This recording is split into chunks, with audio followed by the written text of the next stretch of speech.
Huang, the emperor who outran his own assassin.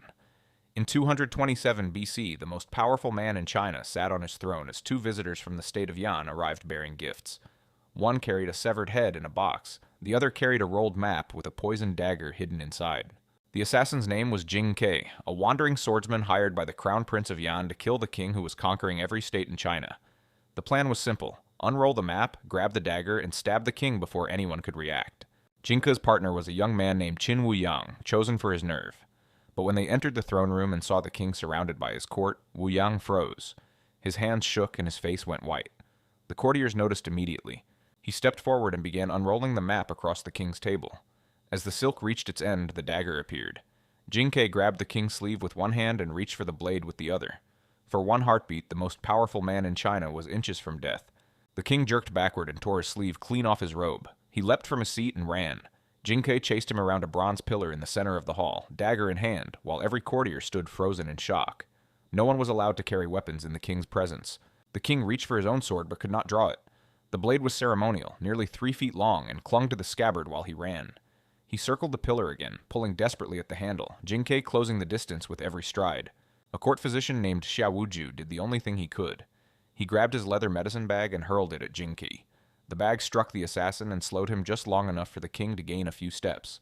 A pouch of herbs saved an empire. Someone in the crowd shouted for the king to push his sword behind his back and draw it over his shoulder. He did. The long blade finally slid free. The king spun around and slashed Jing Ke across the left thigh, dropping him to the floor. Jing Ke, bleeding on the ground, hurled the dagger at the king in one last desperate act. He missed. The blade struck a bronze pillar and clattered across the stone floor. The king moved in and struck the assassin 8 more times. Jing Ke died, taunting the man he had failed to kill.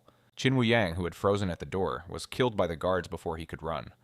The entire assassination attempt lasted less than a minute. It was the closest anyone ever came to changing the course of Chinese history with a single blade. After the attack, the king did not retreat. He launched a full invasion of Yan within months, destroying the state that had sent the assassin.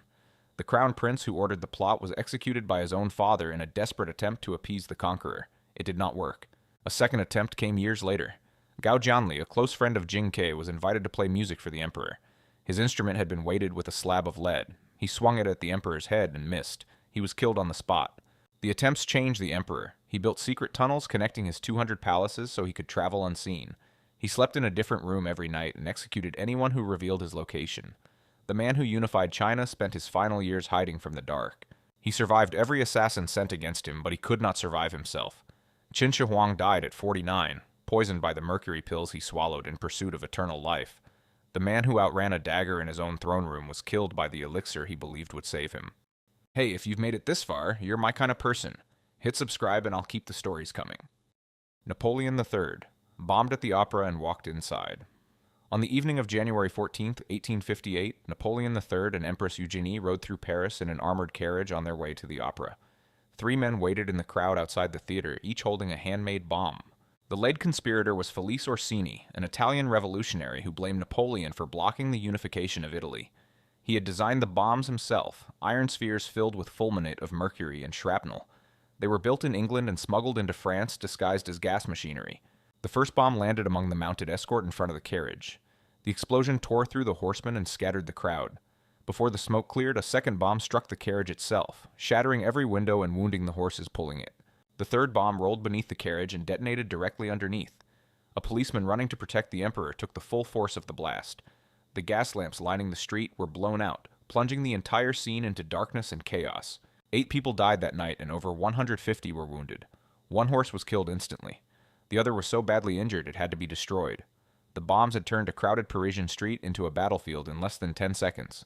Inside the carriage, Napoleon and Eugenie were almost untouched. The floor and walls had been reinforced with iron plates, a precaution installed after earlier threats. Glass fragments scratched their faces and the blood of the wounded covered their clothing, but neither was seriously hurt. Napoleon brushed the glass from his coat, took Eugenie by the arm, and walked through the wreckage into the theater. They stepped past the bodies and threw the blood on the pavement. They took their seats and watched the entire performance of Rossini's William Tell. The crowd inside gave them a standing ovation. The message was deliberate. 3 bombs, 8 dead, 156 wounded, and the emperor had walked into the opera as if nothing had happened. The refusal to show fear was as calculated as the attack itself. Orsini was found the next day at his lodgings, confused and bleeding from a fragment of his own bomb that had struck him in the temple. He had wandered through the carnage and sought help at a pharmacy before stumbling home. Police followed addresses given by his arrested accomplices. At trial, Orsini did not deny the attack. He wrote a letter to Napoleon from his cell, not begging for mercy but urging him to liberate Italy. Some historians believe Napoleon helped write parts of that letter himself. Orsini was guillotined on March 13, 1858. The attack did not destroy Napoleon. It made him more popular. Parisians who had been indifferent to the emperor flooded the streets to show support. An assassination attempt that killed 8 bystanders somehow strengthened the throne it was meant to topple. The bombing also reshaped Paris itself. Napoleon used the security threat to accelerate the redesign of the city under Baron Haussmann. The narrow medieval streets where attackers could hide were torn down and replaced with wide boulevards that still define Paris today. The strangest consequence was political. Within months of the attack, Napoleon secretly met the Italian statesman Cavour and agreed to support Italian unification. The war began the following year with France as an ally. Orsini's cause won because his assassination attempt failed. 8 people died outside the opera that night. Italy was born from the aftermath. Orsini failed to kill the emperor, but he succeeded at something larger. The bombs that were meant to end a reign instead changed the map of Europe forever. Queen Victoria, 8 assassins in 40 years. Over the course of her 63-year reign, Queen Victoria survived 8 separate attempts on her life. Most of her attackers used pistols. One used a cane. None of them succeeded, and the Queen refused to hide from any of them. The first attempt came in June 1840, barely 3 years into her reign. Edward Oxford, an unemployed 18-year-old, fired 2 pistol shots at the Queen's open carriage as she rode past Buckingham Palace. She was 4 months pregnant at the time.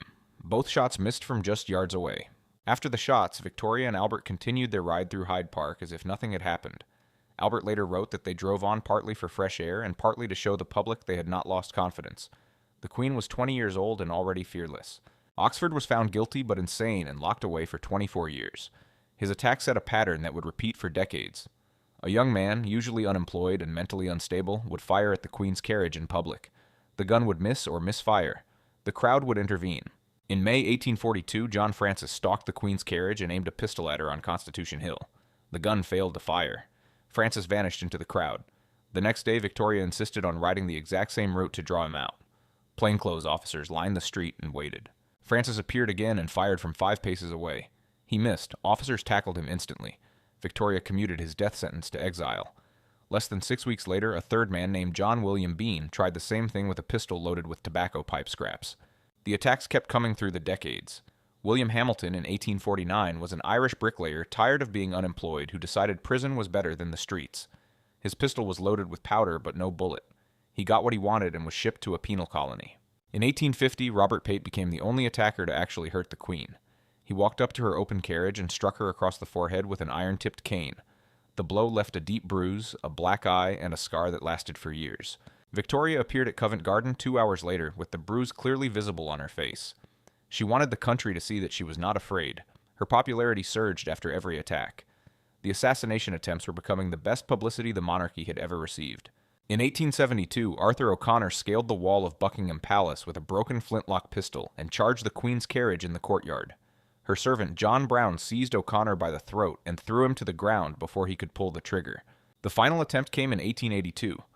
Roderick MacLean fired a revolver at the Queen at Windsor train station. He missed. The crowd beat him so severely that police had to pull them off him to prevent a lynching. Victoria was 72 years old and still riding in open carriages. Victoria was furious after the MacLean verdict, not because she had been shot at, but because the court found him not guilty by reason of insanity.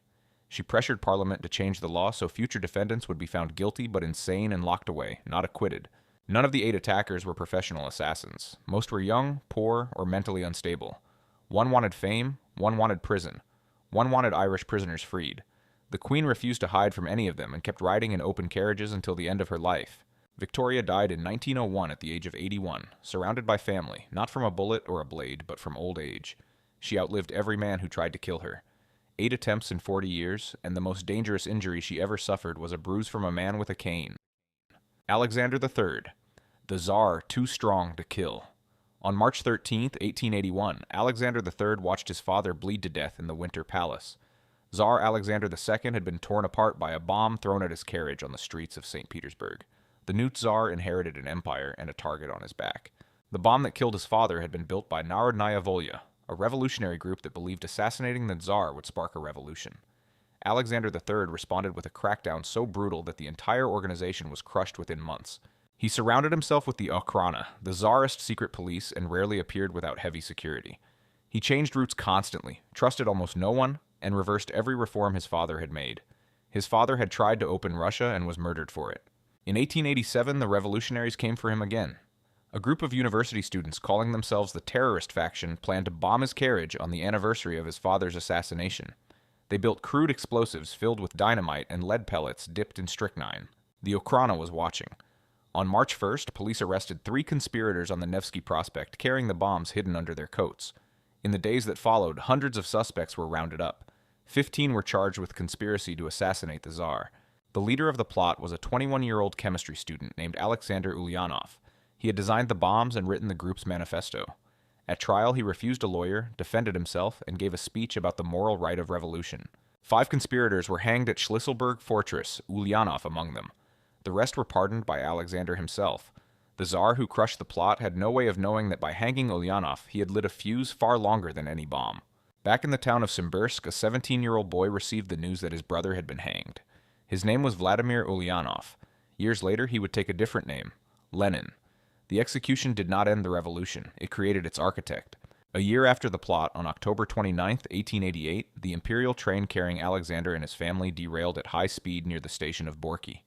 The crash killed 21 people instantly and tore 10 carriages to wreckage scattered across the embankment. The imperial family was eating lunch in the dining car when the roof collapsed on top of them. According to multiple witnesses, Alexander held the crushed roof on his shoulders while his wife and children crawled to safety. He stood 6'3" and was enormously strong. The survival was celebrated across Russia as a miracle. Churches held services of thanksgiving and the Tsar's popularity soared. Investigators blamed the crash on excessive speed and rotting wooden ties beneath the tracks. Sabotage was suspected but never confirmed. But the crash destroyed Alexander from the inside. The strain of holding the collapsed roof had damaged his kidneys beyond repair. Over the following years, his health declined steadily. The strongest Tsar in living memory was being killed slowly by his own act of heroism.